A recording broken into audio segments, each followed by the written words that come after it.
In a lively town surrounded by green hills, there lived a young man named Arjun. He was smart, very smart. He had read every book in his father's library. He could solve any puzzle. He could answer any question. People came from nearby villages to ask him things. Arjun, why does the river flow east? Arjun, how many stars are in the sky? Arjun, what is the meaning of the old proverb? Arjun always had an answer. He never hesitated. He never said, I don't know. His favorite saying was this: there is nothing I cannot learn from a book. And I have read all the books. His father was a wise man. He watched his son with worried eyes. Son, he said one day, books are good, but they are not everything. There is wisdom that cannot be written down. Arjun laughed. Father, if it cannot be written, it cannot be true. His father sighed. He had seen this before. Young people who thought knowledge was the same as wisdom. They always learned the hard way.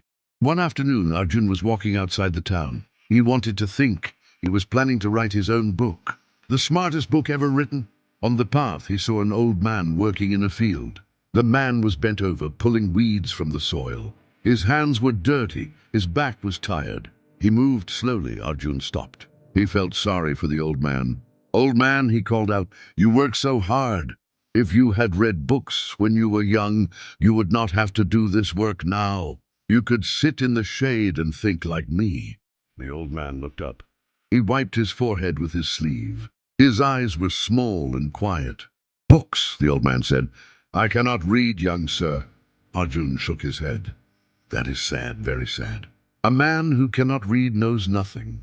The old man smiled, a strange smile. Young sir, he said, since you know everything, can you answer 3 small questions for me?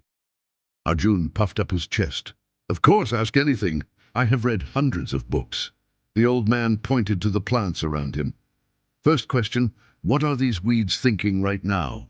Arjun laughed. Weeds do not think, they are plants. They have no minds. The old man nodded slowly. Are you sure? They reach for the sun. They send their roots deep for water. They know when rain is coming. They know when to sleep in winter. Is that not thinking? Arjun opened his mouth, then closed it. That is just nature, he said. Not thinking. Ah, said the old man. Then tell me, what is thinking? Arjun could not answer. The old man pointed to the sky. Second question, where does the wind come from? Arjun smiled. This was easy. The wind comes from the movement of air. Hot air rises, cold air moves in. It is science, I can explain it fully. The old man tilted his head. You have described how the wind moves. But where does it come from? What makes the first breath of wind? Before hot and cold, before movement, what is the beginning? Arjun frowned. That is a foolish question. There is no answer to that. The old man smiled. Perhaps. Or perhaps the answer is too big for books. Arjun felt his face grow warm. He did not like this feeling. The old man pointed to Arjun's chest. Third question. What is inside your heart right now? Arjun put his hand on his chest. He felt his heart beating. First a little angry, a little confused. My heart, it is. It is blood, it pumps blood.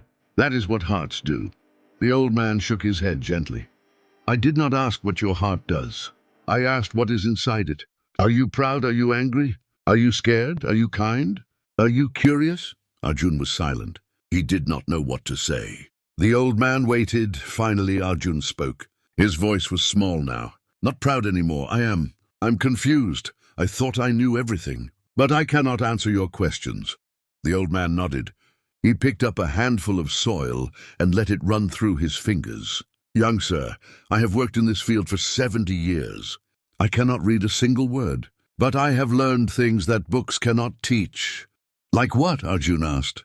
Like how to wait. The soil teaches patience. Like how to trust. The seeds teach faith. Like how to accept. The rain teaches gratitude. Like how to be small. The sky teaches humility. Arjun listened. Really listened. The weeds think, the old man continued. Not with a brain like yours, but with something deeper. The wind comes from somewhere we cannot see, and your heart holds more than blood. It holds everything you have learned, and everything you have yet to learn.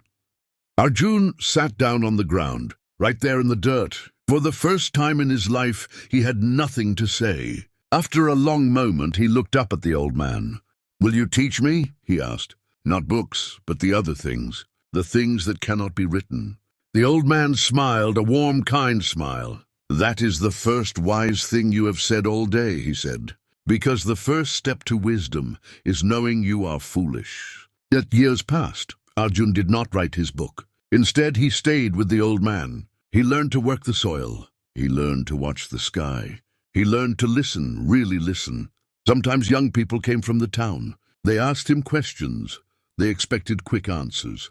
Arjun would smile and say, "Let me tell you a story first." And he would tell them about a young man who knew everything, and an old farmer who knew nothing, and 3 questions that changed everything. And Drisi Zedias. The young people would listen. Some would understand, some would not.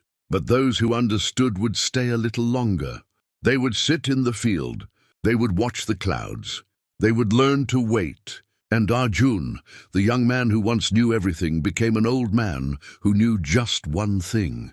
Wisdom does not live in books. It lives in the soil, in the wind, in the heart. And the wisest people are those who know how much they do not know.